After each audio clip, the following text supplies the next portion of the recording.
లబ్ధిదారులేం కాబట్టి.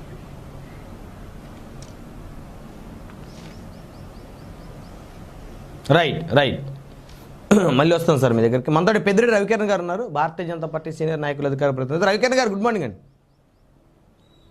Good morning అండి. రవికిరణ్ గారు, మొత్తానికి ఎన్ని సీట్లు ఫైనలైజ్ అవుతాయి అనుకోవచ్చు? అసెంబ్లీ ఎన్ని, పార్లమెంట్ ఎన్ని? మొత్తానికి ఎవరి సీట్లు లాక్కోబోతా ఉన్నారు? బ్రహ్మనాయుడు గారు, ముందుగా మీకు, తోటి ప్యానలిస్టులకి, ప్రైమ్ లైన్ వీక్షకులందరికీ మహాశివరాత్రి పర్వదినం సందర్భంగా అందరికీ అభినందనలు, శుభాకాంక్షలు. అలాగే అంతర్జాతీయ మహిళా దినోత్సవం సందర్భంగా మహిళామూర్తులందరికీ అభినందనలు, శుభాకాంక్షలు. ఓకే బ్రహ్మనాయుడు గారు, గత 6 మాసాలుగా మనం చూస్తున్నాం, మీరు పెట్టిన నరాలు తెగే ఒట్టంట 6 మాసాలుగా నెలకొంది. ఎప్పటి నుంచి నెలకొంది? ఎప్పుడైతే మా మిత్రపక్షం అయినటువంటి ఎన్డీఏ భాగస్వామి అయినటువంటి జనసేన సెప్టెంబర్ 13, 2023న రాజమండ్రి సెంట్రల్ జైల్లో చంద్రబాబు నాయుడు గారిని కలిసి బయటకు వచ్చి, నేను తెలుగుదేశం పార్టీకి మద్దతిస్తాను, at the same time Bharatiya Janata party కేంద్ర నాయకత్వంతో నేను మాట్లాడతాను, ఒప్పిస్తాను అని చెప్పినప్పటి నుంచి ఇప్పటికీ దగ్గర 6 మాసాలైంది. ఈ 6 మాసాల్లో రాష్ట్ర ప్రజల్లో ఉత్కంఠత, ఏం జరగబోతుంది? అటు భారతీయ జనతా పార్టీ ఒంటరిగా వెళ్తారా, లేకపోతే ముగ్గురు కలిసి వెళ్తారా, లేకపోతే బీజేపీ జనసేన కలిసి వెళ్ళి టీడీపీ ఒంటరిగా వెళ్తారా, ఏమవుతుంది అని చెప్పేసి రాష్ట్ర ప్రజల్లో నరాలు తెగే ఉత్కంఠత ఉన్నమాట వాస్తవమే. అది 1-2 రోజుల్లో తెరపడతాయి. ఎందుకంటే ఆ అమృత గడియలు అయితే వచ్చాయి. ఏం జరిగిపోతాయి, ఈ 3 ఆప్షన్లో ఏం జరగబోతుంది అన్నది రాష్ట్ర ప్రజలకి స్పష్టంగా ఇవ్వాల్సిన అయితే సమయం అయితే ఆసన్నమైంది.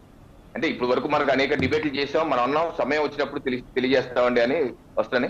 అలాగే రాత్రి పవన్ కళ్యాణ్ గారు కూడా వెళ్ళారు, వారు చెప్పినట్టే నేను వెళ్తాను, మాట్లాడతా అన్నారు. మరి వెళ్ళారు, మాట్లాడతారు. మరి ఏం జరుగుతుందో ఏంటో అన్నది 1-2 రోజుల్లో అయితే స్పష్టత అయితే వస్తుంది. అయితే అధికారికంగా మాకు ఎటువంటి సమాచారం ఈ రోజు వరకు ఇప్పటి వరకు ఏం రాలేదు. మొన్న రాత్రి ఏదైతే మా అగ్రనేతలు, మా రాష్ట్ర అధ్యక్షులు వారి పురంధేశ్వర్ గారు కానీ, మా అగ్రనేత సోమవీర్రాజు గారు కానీ, వీరు మా జాతీయ నాయకత్వంతో మాట్లాడి, అలాగే మధుకర్జీ కూడా మాట్లాడి బయటకు వచ్చి ప్రెస్కి చెప్పింది ఏంటంటే, పొత్తుల విషయం ఎటువంటి చర్చ చేయలేదు. 175 స్థానాలు అసెంబ్లీ స్థానాలు, 25 పార్లమెంట్ స్థానాల మీద ఏదైతే మేము గత కొన్ని వారాలుగా కసరత్తు చేసి ఒక ఫైనల్ లిస్ట్ కు వచ్చామో దాని మీద చర్చ జరిగిందని మాత్రం అన్నారు, కానీ పొత్తుల విషయం చర్చ జరిగిందని మాత్రం అనలేదు.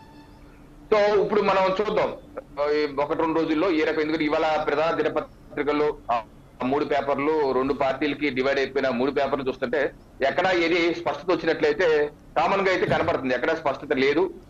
ఇది మరోసారి డిస్కషన్ అయ్యే అవకాశం ఉందని మాత్రం మనకు అర్థమవుతుంది. సో ఏదైనా సరే 1-2 రోజులు అయితే వెయిట్ చేయాలి. వెయిట్ చేసినాక కానీ ఇందాక నేను చెప్పిన ఆప్షన్స్ లో 3 ఆప్షన్స్ లో ఏ ఆప్షన్ అవుతారా ఏంటి అన్నది చూడవలసిన అవసరం ఉంది. ఇకపోతే మీ యొక్క ప్రశ్న ఎవరి సీట్లు ఏంటి అన్నది ఓకే, తినబోతు రుచెందుకు కానీ, బట్ నేను చెప్పేది ఏంటంటే ఏ పార్టీ అయినా సరే, అది జనసేన కానీ, లేకపోతే వైసీపీ కానీ, టీడీపీ కానీ, లేకపోతే బీజేపీ కానీ, ఏ పార్టీ కార్యకర్త కూడా తమ పార్టీకి పనిచేస్తున్న తరుణంలో తాను కూడా ఒక మంచి ప్రజాప్రతినిధి అవ్వాలి, ఎమ్మెల్యే అవ్వాలి, ఎంపీ అవ్వాలి, లేకపోతే వేరే పంచాయతీ ప్రెసిడెంట్ అవ్వాలి, జడ్పీటీసీ, ఎంపీటీసీ అవ్వాలి, పనిచేస్తారు. సో ఒక సీటు మీద అనేకమైన ఆశావాహులు ఉంటారు. సో మనకున్నది 175 అసెంబ్లీ స్థానాలే కాబట్టి 175 మందికి ఇవ్వగలరు, ఏ పార్టీ అయినా సరే, అంతకని ఎక్కువ ఇవ్వలేరు. ఏ పార్టీ పొత్తులోకి వెళ్ళకపోయినా బ్రహ్మనాయుడు గారు ఒంటరిగా వెళ్ళినా సరే గొడవలు ఉంటాయి. ఒంటరిగా వెళ్ళినా సరే మన పార్టీలో ఉన్న ఇతర ఆశావాహులు గొడవలు చేస్తారు. ఇది సహజం. అది నాకు కూడా జరిగింది. 2019లో నేను కాకినాడ సిటీ ఎమ్మెల్యేగా మా అధిష్టానం నాకు అవకాశం ఇస్తే మా పార్టీ నాయకులు కొంతమంది ప్రెస్ మీట్లు పెట్టి రవికిరణ్ ఎందుకు మాకెందుకు ఇవ్వలేదు అని చెప్పేసి ప్రెస్ మీట్లు పెట్టే సందర్భాలు కూడా ఉన్నాయి. సో నేను అలాంటిది ఒక పొత్తేరు కుదుర్చుకుంటే ఇంకొంచెం ఎక్కువ డిస్టర్బెన్సెస్ ఉన్న మాట వాస్తవం. మేము కూడా గత 2 పర్యాయాలుగా టీడీపీతో పొత్తులో ఉన్నాం కాబట్టి మేము అనేకమైన డిస్టర్బెన్సెస్ చూస్తున్నాము. అలాగే టీడీపీ అధిష్టానం కూడా గతంలో చేసినవన్నీ మాకైతే తెలుసు, ఏం చేస్తారు ఏంటన్నది. సో స్థానికంగా కొంత నాయకులు అయితే రెబల్ని ఇండిపెండెంట్ గా ఎంచుకు ఇవన్నీ చేశారు. సో ఇటువంటివన్నీ జరుగుతుంటాయి. కొన్ని ఇంటెన్షనల్ గా చేస్తారు, కొన్ని అన్ఇంటెన్షనల్ జరుగుతూ ఉంటాయి. ఈ సహజం. బట్ స్థూలంగా ఏంటంటే పొత్తులు వెళ్ళినప్పుడు గివ్ అండ్ టేక్ పాలసీలో జరుగుతుంది. కార్యకర్తలు ఎలా ఆలోచిస్తారా ఇచ్చినా కార్యకర్తల యొక్క మాట నాయకులు వింటారు. మరి ఇక్కడ స్థూలంగా దేశ ప్రయోజనాలు, రాష్ట్ర ప్రయోజనాలు, పార్టీ ప్రయోజనాలు నేను దృష్టిలో పెట్టుకుని ఒక నిర్ణయం తీసుకుంటారు. ఒక నిర్ణయం తీసుకున్నాక బై అండ్ లార్జ్ నాయకులు కార్యకర్తలు అందరూ అది ఫాలో అవుతారు. ఫాలో అవ్వకపోతే కొంత క్రమశిక్షణ చర్యలు తీసుకుంటారు, ఇలా ఉంటుంది. సో ఇది సహజం. సో దాని మీద పెద్దగా అది అన్ని పార్టీలు జరుగుతుంది. నేను వైసీపీ అన్నా టీడీపీ అన్నా అన్ని పార్టీలు వాళ్ళు జరుగుతాయి. ఇప్పుడు వైసీపీ ఒంటరికి వెళ్తుంది, మరి వాళ్ళు డిస్టర్బెన్స్ లేదా? వాళ్ళలో డిస్టర్బెన్స్, కొంతమంది ఏడుస్తున్నారు, కొంతమంది వెళ్ళిపోతున్నారు, రవికిరణ్ గారు, భారతీయ జనతా పార్టీ భారతీయ జనతా పార్టీ పొత్తులో వస్తుంది, పార్టిసిపేట్ చేస్తుంది అనేటువంటి క్రమంలో పార్టీ టీడీపీ జనసేన అధినేతలకి ఇష్టంగా ఉంది, కానీ ఆ క్యాడర్కి ఎమ్మెల్యే టికెట్లు ఆశిస్తున్నటువంటి అభ్యర్థులకి, అంటే కొన్ని నియోజకవర్గాలు బీజేపీ వస్తే ఇక్కడ ఈ సీట్ అడుగుతుందేమో, లేకపోతే గతంలో భారతీయ జనతా పార్టీ పోటీ చేసి గెలిచినటువంటి అసెంబ్లీ స్థానాల్లో ఇప్పుడు ఎవరికైతే టీడీపీ జనసేన కేటాయించుకుందో ఆ స్థానాలకు సంబంధించినటువంటి అభ్యర్థులు వాళ్ళకే నరాల తెగే ఉత్కంఠ, మా సీట్ ఎక్కడ గుంజుకొని పోతుందో భారతీయ జనతా పార్టీ అనే టెన్షన్తో వారు ఉన్నారు కాదా? నేను చెప్పింది అదే సార్. నేను చెప్పింది భారతీయ జనతా పార్టీ కార్యకర్తకు కూడా పొత్తుల్లో వెళ్ళాలని ఇంట్రెస్ట్ ఏమీ లేదు. మేమైతే చాలా స్పష్టంగా ఉన్నాం. ఎందుకంటే మాకున్నటువంటి చేదు అనుభవాలు చాలా చూస్తున్నాం, చాలా పడున్నాం. మోడీ గారిని ఏ రకంగా తిట్టారో అవన్నీ మాకు ఇంకా గుర్తున్నాయి.